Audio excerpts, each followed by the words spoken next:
Joaquin Buckley defeated Colby Covington via TKO, doctor stoppage. Buckley had officially banked the first 2 rounds. I looked it up. He did. And with seconds left on the clock in the third round, the octagon side doctor said, yes, doable. No mas. Danny, you were there. Lead things off. Reaction to the fight. This is exactly what I expected, and I was actually surprised. A lot of people were picking Colby Covington to win as the underdog. A lot of people liked sort of the lines, and I saw a lot of the chatter among other reporters all throughout fight week. But have people not been paying attention to what Joaquin Buckley has been doing at 170 pounds? I mean, that guy is a threat physically, and the skills are catching up. The fight IQ is catching up as well. I think the world of Joaquin Buckley, and people that have been following me for some time have probably heard of this. These comments before, like, I think this guy's gonna fight for a title. I think this guy's a problem for anybody in the division, and yeah, I expected a dominant win from Buckley, and that's exactly what he gave us. I know Colby is already saying a few things about the stoppage, this and that, but the stoppage aside, as far as the doctor going in there and stopping the fight from the cut, the guy was just putting it on Colby Covington, and at least I don't know how it came off through the cameras, but being there live, it just looked like Colby had nothing for him, nothing. So super impressed with Joaquin Buckley, and I mean, this guy, watch out. I think he's going to end up fighting for a title. I have no doubt about that.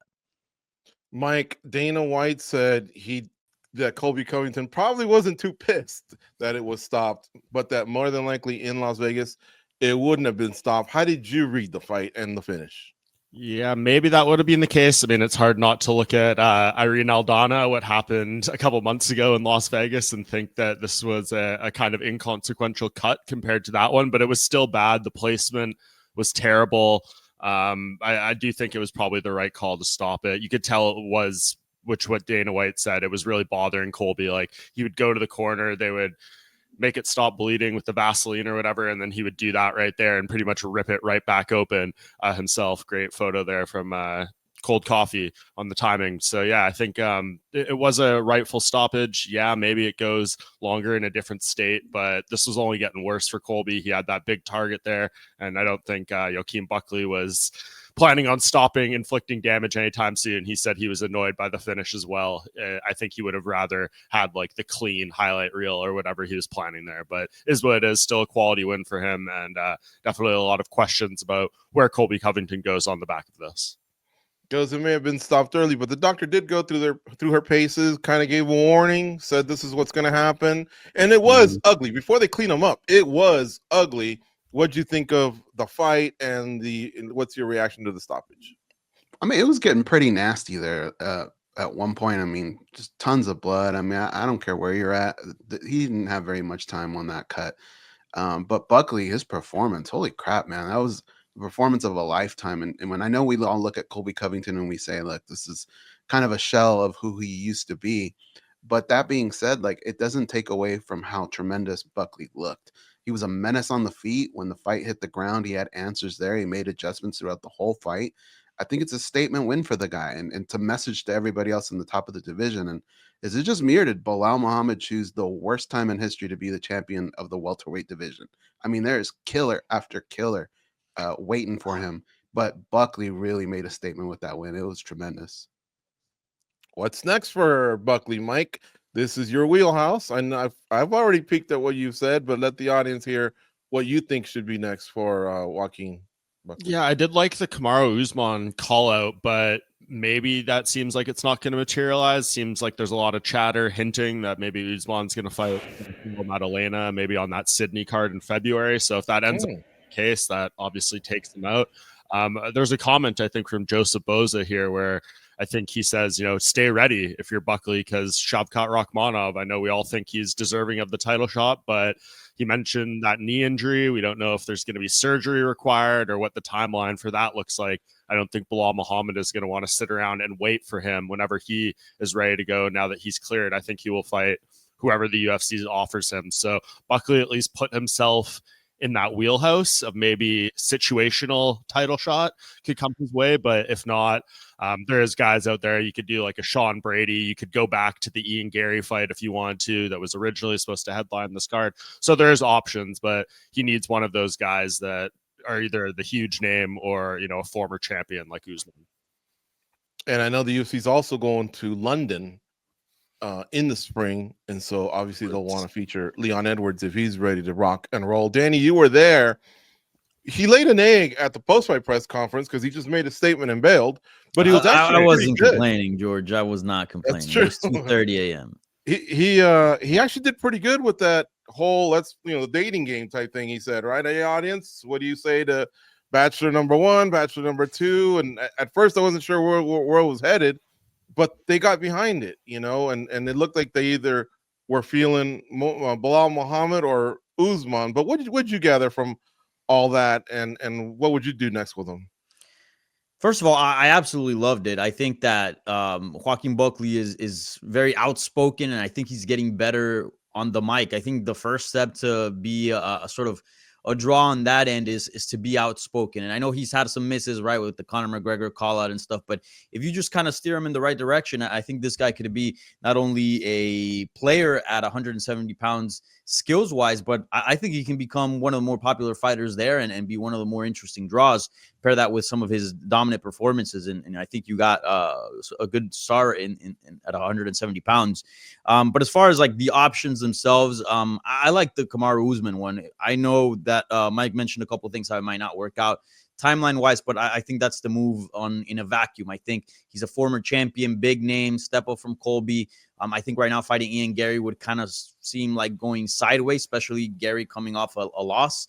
I like the Usman one. I think that's the fight to make if they don't put him against Jack Della. If not, just wait around. Look, he had a super busy year. It's true. In 2024, he fought 4 times. I don't think it'd be the worst idea to give his body a break and just hang around, be sort of a backup opponent for that Bilal and Shafkat fight, weigh in as a replacement, and then get next. I think at this point he's done enough to deserve that. So I say either wait for the title shot and be a replacement fighter, or Kamaru Usman. That's what I'd like to see for him. Danny, I'll stay with you. Does he have championship material? Whoever it is that's holding the belt by the time he fights, can he win the title? Has he shown you enough of that he 100%. 100%. He's a problem. Will I favor him against the Shafkat? Will I favor him against the Bilal? Probably not. But is it far-fetched to think that he can't beat any of those guys? Dude, the dude has nasty power. He owns probably the best knockout we've ever seen in UFC history. He's absolutely massive for the weight class, very explosive. He can strike. I mean, he was hitting Colby with some double jabs, and his boxing looked pretty smooth. And then on top of that, you add the wrestling and then just the physicality he imposes both behind his striking and his grappling. I think this guy is a huge problem at 170 pounds. And again, I am confident to say that he will fight for a UFC belt. He will get there. Will he win it? We'll see who's there at that point and how people are looking. But yeah, 100%. I don't discard the idea of Joaquin Buckley being UFC champion. You agree, Goes? Can he be champ? I agree. I think he will definitely get there. Whether or not he can win the belt, I mean, it all kind of comes down to matchups, right? Certain matchups are a little better, a little bit more in his favor, but they're all tough. If you kind of go off of what he did to Covington, and then you can kind of even look at Ian Gary, who he was supposed to fight, right? His performance, I think we all kind of feel like he probably would have got Gary as well. So, I mean, the guy's just taking big steps. Ooh. But if you look at that top, man, Bilal Muhammad's on point right now. Shafkat's a very tough out. I think it'll be tough, but I think he could pull it off. If I'm him, you know how every card, no matter where they could go to Siberia. You look in the crowd, Diego Lopez is there. He should be that guy in everybody's face from here on out, because I think he could be a superstar, man. Mike, I'm not sold. The guys are sold. How about you? What? Do you think he's got what it takes? Only because at the same time, who he's beaten in 2024 is impressive, because 4 wins is just impressive. But at the same time, we're saying, Colby ain't what he was, and you know what I'm saying? So I don't know that we've gotten that true test from the modern welterweight gladiator. What do you think, Mike?